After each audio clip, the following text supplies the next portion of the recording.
আসন্ন রাষ্ট্রপতি নির্বাচনে বিরোধী দলের প্রার্থী হিসেবে এলডিপি চেয়ারম্যান ডক্টর কর্নেল অবসরপ্রাপ্ত অলি আহমেদের নাম চূড়ান্ত করেছে জামায়াতে ইসলামী নেতৃত্বাধীন ১১ দলীয় ঐক্য। রাষ্ট্রপতি পদের মতো গুরুত্বপূর্ণ পদকে বিএনপি দলীয় পদে পরিণত করতে যাচ্ছে অভিযোগ করেন এনসিপির আহ্বায়ক নাহিদ ইসলাম। বলেন, জুলাইয়ের সনদ অনুযায়ী নতুনভাবে রাষ্ট্রপতি নির্বাচনের প্রত্যাশা থাকলেও তা থেকে বঞ্চিত হয়েছে জাতি।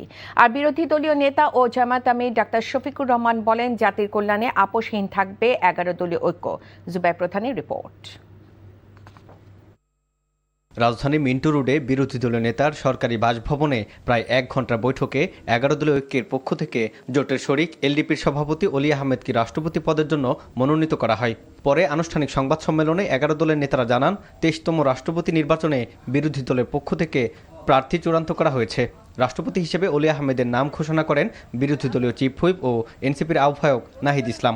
বীর বিক্রম মুক্তিযোদ্ধা কর্নেল অলি আহমদ, উনি ১১ দলের পক্ষ থেকে রাষ্ট্রপতি পদে প্রার্থী থাকবেন ১১ দলের। আমরা মনে করি দেশের এই যে সংকট একটা চলছে, এই সময় দেশের যে ধরনের অভিভাবকত্ব প্রয়োজন, রাষ্ট্রপতি হিসেবে আমরা মনে করি কর্নেল অলি আহমেদ উপযুক্ত। পরে ১১ দলের জোটসঙ্গী লিবারেল ডেমোক্রেটিক পার্টির চেয়ারম্যান কর্নেল অলি আহমেদ দেশবাসীর প্রতি কৃতজ্ঞতা জানিয়ে বলেন, জাতির সাথে বেইমানি না করে সবসময় জনগণের পাশে থাকবে ১১ দলীয় ঐক্য।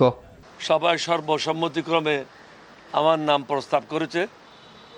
আমি সমগ্র জাতির কাছে কৃতজ্ঞ, ১১ দলীয় ঐক্য জোটের সকলের কাছে কৃতজ্ঞ, আমাদের সকল নেতাকর্মীদের কাছে কৃতজ্ঞ।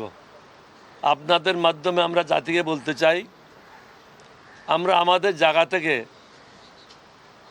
এই জাতির সাথে কখনো বেইমানি করব না।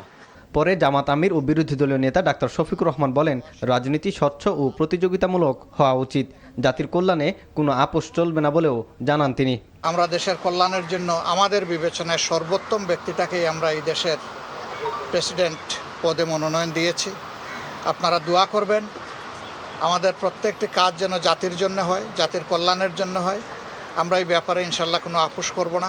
১১ দলের অন্য নেতারা জানান, সবার সম্মিলিত সিদ্ধান্তে যোগ্য প্রার্থীকে বাছাই করেছেন তারা। বলেন, সংসদে সংখ্যাগরিষ্ঠতা না থাকলেও যোগ্য প্রার্থী রাষ্ট্রপতি হওয়া উচিত। জুবাই প্রধান, এনটিভি নিউজ, ঢাকা।